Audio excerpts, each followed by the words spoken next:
వ్యవసాయం దండగ కాదు, వ్యవసాయం పండుగ చెయ్యాలని తెలంగాణ రాష్ట్ర ప్రభుత్వం రైతులకు గుడ్ న్యూస్ అయితే చెప్పింది. ఎంతగానో ఎదురు చూస్తున్నటువంటి రైతు భరోసా గురించి సీఎం రేవంత్ రెడ్డి నిన్న జరిగిన మీటింగ్ లో అయితే స్పష్టం చేశారు. రైతు భరోసాకు సంబంధించి ఇప్పటికే విధి విధానాలను ఖరారు చేశామని అయితే ఆయన తెలిపారు. జనవరి 26 నుంచి రైతులకు రైతు భరోసా ఖాతాలో అయితే జమ అవుతుందని వెల్లడించారు. రైతు భరోసా కార్యక్రమంలో భాగంగా సీఎం రేవంత్ రెడ్డి వ్యవసాయ యోగ్యమైన అన్ని భూములకు రైతులందరికీ సంవత్సరానికి 12,000 రూపాయలు ఇవ్వాలని, ఎకరానికి 12,000 రూపాయల చొప్పున నిధులను ఇవ్వడం జరుగుతుందని అన్నారు. గత ప్రభుత్వం రైతు బంధు పథకంలో భాగంగా సంవత్సరానికి 10,000 ఇస్తే మా ప్రభుత్వం ప్రజాపాలనలో రైతులందరికీ 12,000 రూపాయలు సంవత్సరానికి ఇస్తుందని తెలిపారు. ఎలక్షన్ లో హామీల్లో భాగంగా రాష్ట్ర ప్రభుత్వం 15,000 రూపాయలు రైతు భరోసా కింద ఇస్తామని చెప్పిన విషయం తెలిసిందే. అయితే ఇప్పుడు బడ్జెట్ లేకపోవడంతో 12,000 రూపాయలు మాత్రమే ఇస్తున్నామని సీఎం రేవంత్ రెడ్డి స్పష్టం చేశారు. రియల్ ఎస్టేట్ భూములకు మరియు రాళ్లు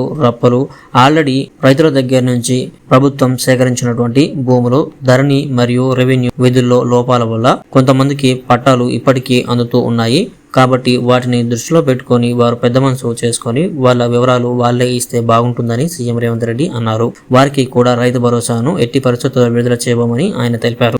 రాళ్లు రప్పలు రోడ్లలో పోయిన వాటికి రైతు భరోసా ఇవ్వబోమని ఆయన అన్నారు. జనవరి 26, 2025 నుంచి ఈ పథకం అమల్లోకి వస్తుందని తెలిపారు. రెవెన్యూ అధికారులు గ్రామాల వారీగా సమాచారాన్ని సేకరించి గ్రామ సభల ద్వారా ప్రజలకు ఈ పథకం గురించి వివరించడం జరుగుతుందని ఆయన తెలిపారు. సో మొత్తానికి 15,000 రూపాయలు ఇస్తానన్న రాష్ట్ర ప్రభుత్వం 12,000 రూపాయలతో సరిపెట్టను. దీనిపై రైతులు ఏమనుకుంటున్నారో కామెంట్ రూపంలో అయితే తెలియజేయండి. మీరు కనుక మన ఛానల్ కి కొత్తగా వచ్చినట్టయితే వెంటనే సబ్స్క్రైబ్ చేసుకోండి. మరిన్ని వివరాల కోసం ఇప్పుడే మన వెబ్సైట్ ని అయితే విజిట్ చేయండి. Thanks for watching. అందరి దగ్గర సెలవు తీసుకుంటున్నాను.